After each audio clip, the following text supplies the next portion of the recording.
There's a reason Toyota service estimates suddenly jump after 60,000 miles, and it has almost nothing to do with your car actually wearing out. For many owners, this moment feels abrupt. One visit is a routine oil change and tire rotation. The next visit comes with a long digital estimate, multiple warnings, and a price that feels wildly out of proportion to how the car is driving. Nothing changed overnight, yet the bill did.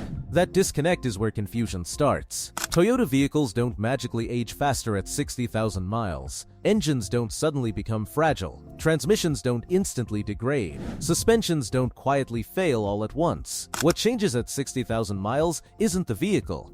It's how the service system treats it. Most Toyota service departments are structured around mileage milestones. These milestones aren't mechanical breaking points, they're sales checkpoints. Once your odometer crosses certain thresholds, the language shifts from maintenance to recommended services, and the recommendations expand rapidly. This is where many owners first feel blindsided. Up to 60,000 miles, service visits are simple: oil changes, tire rotations, inspections that feel routine. After 60,000, the tone changes. Suddenly, fluids are aging, components are approaching limits, services are strongly advised, and the estimate grows. What most owners don't realize is that many of these recommendations are not based on symptoms, they're based on timing. Toyota engineers design vehicles to operate reliably well beyond 60,000 miles without major intervention, but service menus are built differently. They assume worst-case usage, severe driving conditions, heavy loads, extreme climates, and then apply that assumption to everyone. That's how normal drivers end up paying for work their car doesn't actually need yet. Another factor that drives estimates higher after 60,000 miles is opportunity. At that point, many Toyotas are paid off or close to it.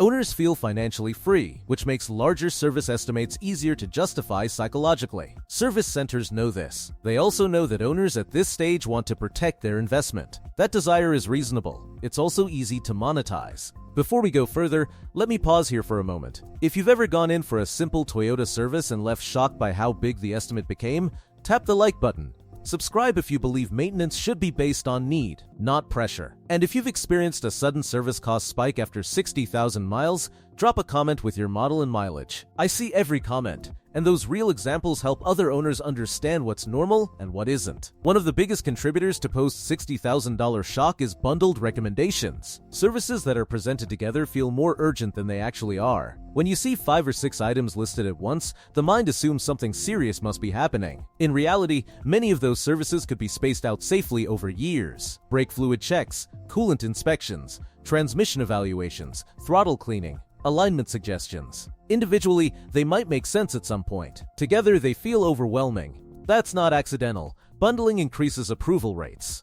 Another reason estimates spike is the shift from visible maintenance to invisible systems. Early maintenance involves things owners understand: oil, tires, filters. After 60,000 miles, recommendations focus on fluids and systems most people never see: transmission fluid, brake fluid, differential oil, coolant chemistry. Once maintenance moves into areas owners can't easily verify, trust becomes the deciding factor. Service centers rely on that trust. The language used also becomes more urgent. Words like preventive, critical, and recommended now appear more frequently. These words don't necessarily mean the car is in danger. They mean the service fits a schedule. Toyota's actual maintenance philosophy is more conservative than many service menus suggest. Engineers expect components to last well beyond these mileage points. They rely on condition-based intervention, not blanket replacement. But condition takes time to explain. Schedules are faster. Another subtle reason estimates rise after 60,000 miles is labor pricing. As vehicles age, service departments often assume more labor time, even when the work itself hasn't changed. The perception of complexity increases, and so does the price. This is especially true with digital service presentations. Large screens make estimates feel official and complete. When numbers are laid out cleanly, owners are less likely to question them, even when the total feels uncomfortable. What's important to understand is that none of this means your Toyota suddenly became unreliable. In fact, many Toyotas are just getting started at 60,000 miles. The drivetrain is broken in. Components have settled. The vehicle is often more predictable than it was when new. The spike in estimates is about timing, not failure. Owners who feel the least regret later are the ones who slow the process down at this stage. They ask which services are truly condition-based. They ask what symptoms triggered the recommendation. They separate do eventually from needed now. They don't refuse everything. They just refuse urgency without evidence. Toyota longevity has always been built on measured decisions, conservative maintenance, respect for engineering, avoiding panic, The 60,000-mile mark tests that discipline more than any other point in ownership, because this is where maintenance stops feeling routine and starts feeling expensive. And once you understand why that happens, you regain control of the process instead of reacting to it. The car didn't change. The system did. After 60,000 miles, the most expensive mistakes Toyota owners make aren't mechanical, they're procedural. This is the point where many owners stop thinking in terms of maintenance and start thinking in terms of prevention. That shift sounds smart, but it's exactly where service estimates grow fastest. Preventive language opens the door to services that aren't solving problems, only protecting against hypothetical ones. The service advisor might say something like, "Nothing is failing yet, but this is the right time to take care of it." That sentence feels responsible. It feels cautious, and it feels difficult to argue with. But here's the reality. Toyota does not design vehicles around hypothetical failure. They design them around measured wear, clear thresholds, and predictable degradation. When service recommendations are driven by fear instead of condition, costs rise without extending longevity. One of the biggest drivers of inflated estimates after 60,000 miles is fluid-based services. These are easy to sell because most owners can't see or measure fluid condition themselves. Transmission fluid, brake fluid, coolant, differential oil. Each one sounds technical, each one sounds critical, and each one can be framed as overdue without any visible symptom. The truth is, many Toyota fluids are engineered to last far longer than service menus suggest. Long-life coolant, for example, is designed to remain effective well past the mileage where many dealerships recommend replacement. The same applies to certain transmission designs that are intended for drain and fill intervals or extended service, not aggressive flushing. Yet at 60,000 miles, these services suddenly appear together, often presented as a package. That packaging matters. When services are grouped, the individual urgency of each one is harder to evaluate. Owners see a total number, not a series of optional decisions. The pressure doesn't come from a single recommendation. It comes from the accumulation. Another factor that causes estimates to spike is inspection interpretation. After 60,000 miles, inspections become more subjective. Early in ownership, inspections are about confirming everything looks new. Later, they're about labeling wear, brake pad thickness, bushing condition, suspension play, minor seepage. These are normal signs of use, not signs of failure. But when described without context, they sound alarming. A brake pad at 40% life remaining is not failing. A bushing with surface cracking is not unsafe. A small oil film around a seal is not an active leak. But when these observations are presented as findings instead of conditions, the recommendation feels urgent. Toyota owners who accept every recommendation at this stage often do so because they trust the brand. That trust is deserved. Toyota engineering earns it. The problem is that service departments don't always operate with the same long-term mindset as the engineers who designed the vehicle. Service departments operate on throughput, on approval rates, on average repair order values. That doesn't mean every recommendation is dishonest. It means incentives shape presentation. Another overlooked reason estimates rise after 60,000 miles is deferred explanation. Many services recommended at this point were technically always on the schedule, but they were never discussed earlier. When they all appear at once, owners feel blindsided. Instead of being introduced gradually over years, they arrived together. The owner didn't change. The car didn't suddenly age. The communication did. Owners who fare best financially after this mileage point are the ones who start asking different questions. Not is this important, but what changed that makes this necessary now? Not is this recommended, but what happens if this waits? Those questions don't create conflict.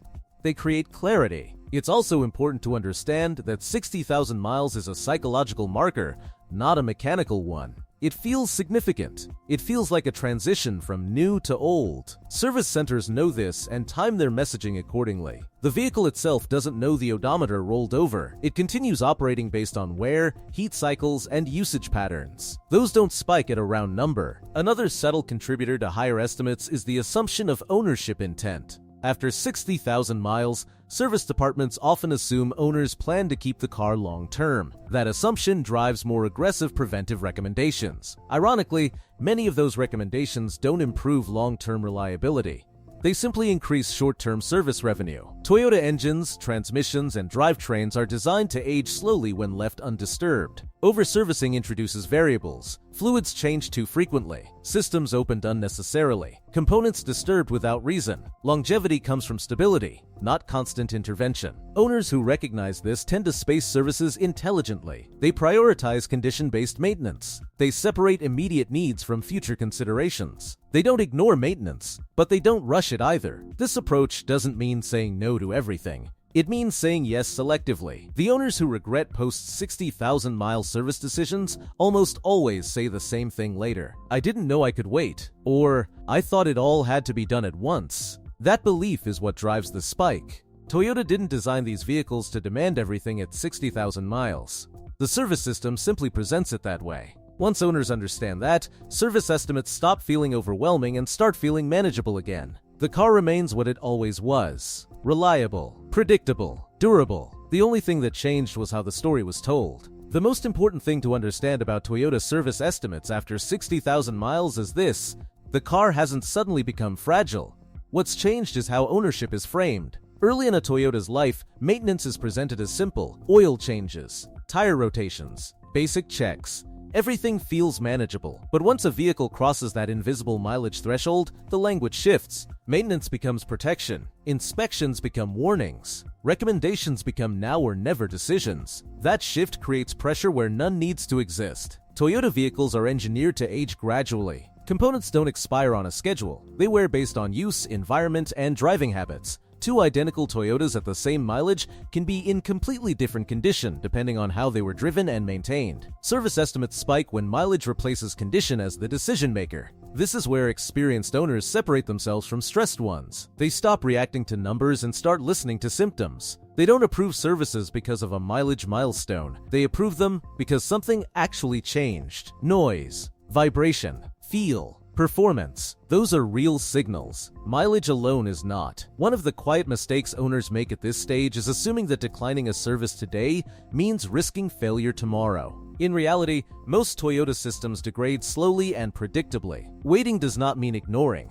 It means observing. That distinction matters. A transmission that shifts smoothly, doesn't slip, and shows no warning signs is not suddenly at risk because the odometer hits 60,000. A cooling system that holds temperature and pressure doesn't need intervention just because a menu says it's due. Brake fluid doesn't become dangerous overnight. Coolant doesn't turn corrosive at a round number. Toyota engineering is conservative. It builds margin into every system. That margin exists to protect owners from exactly this kind of pressure. Another reason service estimates feel overwhelming at this stage is that decisions are often presented all at once. The owner isn't asked to choose, they're asked to approve. When everything is bundled together, it feels irresponsible to say no. But responsible ownership isn't about approving everything. It's about prioritizing what matters now and planning what matters later. Toyota ownership works best when decisions are staged, not stacked. The owners who keep their Toyotas longest tend to follow a simple rule: fix what affects operation, monitor what affects longevity, ignore what affects neither. That rule prevents panic spending. It prevents regret, and it keeps ownership calm. There's also an emotional element here that rarely gets discussed. After 60,000 miles, many owners feel a sense of obligation.